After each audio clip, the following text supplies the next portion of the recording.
Olá, eu sou Patrícia Zanchetti e eu venho trazer para vocês um relato da passagem do meu filho pela Terra. Eu sou casada, tenho 2 filhos, um no céu e um na Terra. O meu filho, com 9 anos, teve um mal súbito natural e em menos de 2 horas ele partiu. A passagem dele foi algo muito inesperado. Embora a gente nasça já com a certeza da morte, a gente nunca está preparado.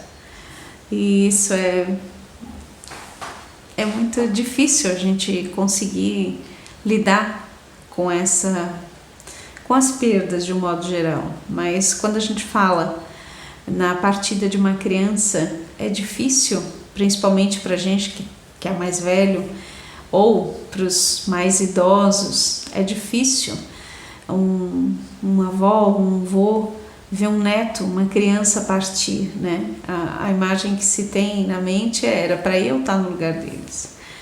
Então a gente sabe que é difícil a gente conseguir entender os planos de Deus, mas eu entendo que Deus tem um propósito para cada um de nós na Terra e que todos nós nascemos com uma missão.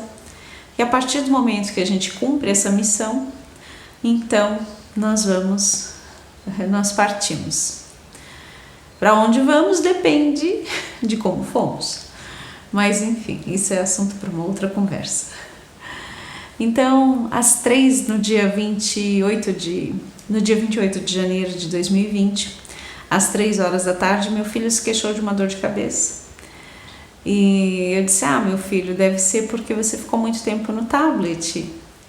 Então, para um pouco de jogar e vai ver TV. Aí ele olhou para mim, mas mãe, TV também é tela. Eu disse, meu filho, verdade. Então eu disse, vai deitar, vai fazer outra coisa, vai brincar com outra coisa. E às 3h30, ele disse que estava doendo muito, então eu dei uma dose de remédio para ele. E às 15 para as 4, às 20 para as 4, ele estava se queixando muito de dor. Aí eu falei, meu filho, a medicação precisa fazer efeito, precisa ter um tempo para isso. Mas quando eu fui ver ele, já não respondia mais, ele já estava em choque. Os olhos já não me acompanhavam mais. Então eu coloquei ele no carro, levei para a unidade de pronto atendimento, fui com meu filho pequeno, meu marido estava viajando. E quando eu cheguei na unidade de pronto atendimento, eu parei o carro na porta e pedi que alguém viesse me ajudar a tirar ele, porque ele era fortinho, tirar ele do carro porque ele estava passando mal. Brotou gente de tudo que é lado, com a graça de Deus. A minha vizinha brotou na porta da clínica, pegou meu pequeno, vem cá com a tia, vamos ali e tal. E eu pude entrar então com o maior para poder atender ele. Ele não tinha nenhum problema de saúde, não tinha nenhuma malformação, não tinha nada. E em 2 horas ele partiu. A gente deu entrada na clínica às 15 para as 4. Às 5 horas me foi comunicado o óbito. Eu entendo que ele cumpriu a missão dele e que Deus, naquele dia Deus chegou para os anjos e disse, olha, hoje o Vitor precisa subir, vocês dão um jeito de trazer ele para cá, mas eu tenho algumas exigências, não pode ter sangue, não pode ter nenhuma lesão aparente, não pode ter nenhum trauma, precisa ter assistência, né, para que não fique nenhuma culpa, e tem que ser de uma forma rápida. Então eu imagino os anjos lá pegando o manual de doença e dizer, isso aqui a gente pode fazer. E pá! Enfim. Eu tenho uma cunhada que é pediatra e através dessa minha cunhada eu tive acesso a uma informação de que o que aconteceu com meu filho, não há registro na medicina infantil dessa ocorrência em crianças. O que aconteceu? Eu sei que ele teve uma ruptura cardíaca, o coração se rasgou. Teve mais 2 outros problemas que eu não sei dizer quais foram os nomes, porque não me agregam, não vão me trazer ele de volta, então não preciso ficar remoendo.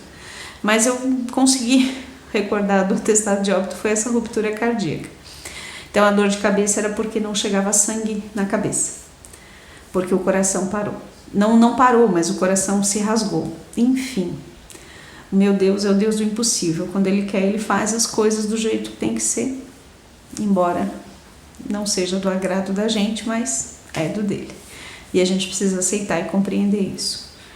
Quando eu entreguei ele na clínica, quando o enfermeiro carregou ele para dentro na sala de atendimento, me perguntou o que aconteceu. Eu disse, eu não sei, ele se queixou de uma dor de cabeça e eu trouxe. E aí ele levou ele para a sala de atendimento e eu me ajoelhei no corredor e só pedi, Senhor, tem misericórdia de mim. E eu posso dizer para vocês que Deus teve. E em momento algum eu me atrevi a pedir para Deus livrar meu filho ou para não levar, ou enfim. Por quê?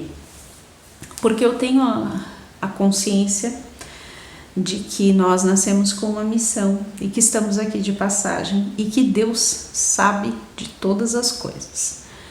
E eu imagino que de uma criança saudável ver uma criança vegetando numa cama ia ser muito mais difícil do que ter que lidar com a perda dele. Então eu não sei do que Deus nos livrou, mas eu sei que Deus teve misericórdia de mim quando me deu condições de... Meu esposo estava viajando naquele dia, de ir até a funerária, fazer todo o procedimento, escolher urna, de ir até o hospital infantil para dar entrada na necrópsia, vir em casa, pegar roupa, escolher a roupa, voltar na funerária. E eu fiz tudo isso dirigindo, tranquila, consciente, sem nenhuma medicação. Então eu digo que Deus teve muita misericórdia de mim, porque eu precisava resolver tudo isso e eu tive o apoio dos meus irmãos de fé, que o pessoal da igreja que nos acolheu foi quem nos deu suporte nesse momento tão difícil, porque os meus irmãos de sangue moram em outras cidades, então até que eles se deslocassem aqui, né? Então eu digo que Deus teve muita misericórdia de mim, porque Ele me deu condições de resolver tudo o que eu precisava resolver para que meu filho tivesse um sepultamento digno, né? Uma despedida digna.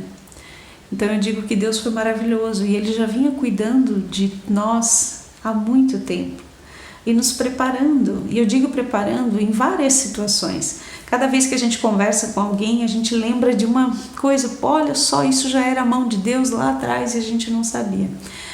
Por exemplo, os meus 2 meninos estudavam à tarde, sempre foi assim. E ano passado, na metade do ano, a professora do mais velho sugeriu que ele passasse para estudar de manhã, porque a turma era mais tranquila e como ele era muito dedicado, ele ia render mais. E a gente fez isso. Eu disse, não, professora, é função, né? Levar de manhã, buscar meio-dia, levar o outro à tarde, buscar final da tarde. É função. Mas vamos lá? Como é uma coisa que vai ser pro bem dele, né? Vamos tentar. Vamos fazer sim. E a gente fez. E foi uma bênção, porque ele se transformou, ele era outra criança. A dinâmica da turma era outra. Então ele começou a render muito mais. E com isso, por exemplo, nos desvinculou daquela imagem de chegar na escola com 2 crianças, no início da tarde e no final da tarde buscar 2 crianças. Então, só para vocês terem uma noção de uma das situações. Então, Deus foi tão maravilhoso que Ele já vinha nos preparando. Então, Ele trocou o turno do mais velho ano passado para desvincular o chegar com 2. Então, eu ia de manhã com 1, o marido buscava meio-dia, ele levava 1 e eu buscava às 5. Então, mas sempre com 1. Então, esse ano, depois que o Vitor partiu, eu ia para a escola com 1, como eu já ia ano passado. Então, assim, só para vocês terem a dimensão desse cuidado de Deus, que às vezes a gente não percebe, as coisas acontecem e a gente fica, mas por quê? Mas como? Se a gente parar e começar a se focar no que está ao nosso redor, a gente vai perceber coisas maravilhosas, a grandeza e o cuidado de Deus conosco diariamente. Então, percebendo todo esse cuidado, é que eu me sinto em paz, mesmo com a partida do meu filho, porque eu sei que Deus tem cuidado de nós e a misericórdia dele sobre a minha vida e sobre a minha família, assim como com a sua, se renova a cada manhã, desde que você perceba isso. Então a ideia desse canal é justamente poder dividir essa percepção com vocês. Mas Deus é tão maravilhoso que Ele vem preparando a gente lá de longe. Então, a Bíblia já diz que todas as coisas cooperam para o bem daqueles que amam a Deus. Então, a partir do momento que a gente entende que todos nós temos um propósito, que todos nós nascemos com uma missão, estamos aqui de passagem. Quando a gente cumpre essa missão, Deus nos chama. E seria muito egoísmo de minha parte querer que o meu filho estivesse aqui nesse mundo comigo, passando por esses perrengues de coronavírus, de isolamento social, tantos aí lutando contra várias doenças, lutando pela vida, e saber que o meu filho está no melhor lugar, na companhia do Senhor, num lugar onde não tem sofrimento, não tem dor, isso é reconfortante. Claro, faz falta, e como faz? Se você, agora é quarentena, todo mundo em casa, aquela criançada, imagina ficar em casa com um a menos, é bem difícil. Mas Deus é maravilhoso e Ele já vinha nos preparando há muito tempo. Então, com a passagem do meu filho, eu pude perceber muitas coisas, e principalmente através do Salmo 46, verso 1, Deus é nosso refúgio e fortaleza, socorro bem presente nas tribulações. Amém. E é verdade. Eu pude sentir esse socorro, eu pude sentir esse cuidado. Então eu digo para vocês que todas as coisas cooperam para o bem daqueles que amam a Deus. Isso é bíblico e é real. Então, embora a gente não aceite as perdas, elas vêm para nos ensinar muitas coisas. E principalmente porque os nossos filhos não são nossos, são do Pai. E Ele nos empresta, mas Ele recolhe quando é da vontade dEle. Então, a gente precisa entender que a gente não tem controle sobre as coisas. Algumas coisas sim. Aliás, a única coisa que a gente tem controle é sobre as nossas decisões. O restante foge ao nosso controle. Nós é quem escolhemos como vamos reagir diante dos fatos. Por exemplo, a mesma água quente que endurece o ovo, quando a gente coloca um ovo para cozinhar, a mesma água quente amolece o macarrão quando a gente bota para cozinhar. A água quente é a mesma. O ovo endurece, o macarrão amolece. Então é uma decisão. O processo é o mesmo, mas cada um escolhe como vai sair. Então essa é a lição que eu tiro da passagem do meu filho.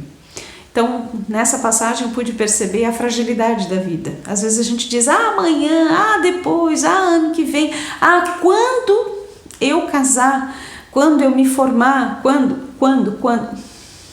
O amanhã pode não chegar. Essa é uma realidade. Nós não sabemos quanto tempo temos. Por isso, temos que fazer o que precisa ser feito. Então, essa foi uma das coisas que eu aprendi com a passagem do meu filho.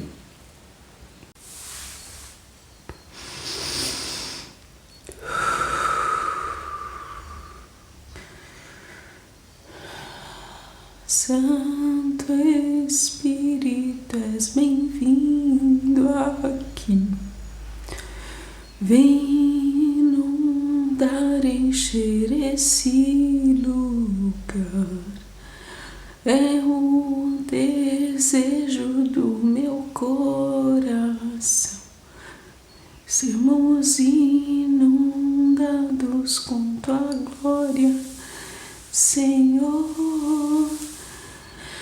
Santo Espírito, és bem-vindo aqui. Vem inundar, encher esse lugar. É o desejo do meu coração. sermos inundados por tua glória, Senhor.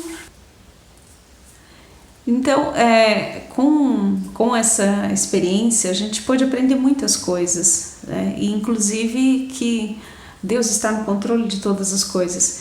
E a morte é uma certeza. Todos nascemos com essa certeza, embora nós nunca saibamos quando vai ser. Então, essa vida é uma passagem. A eternidade, sim, é para sempre. Então, como a gente vai passar a eternidade? Essa é a grande pergunta.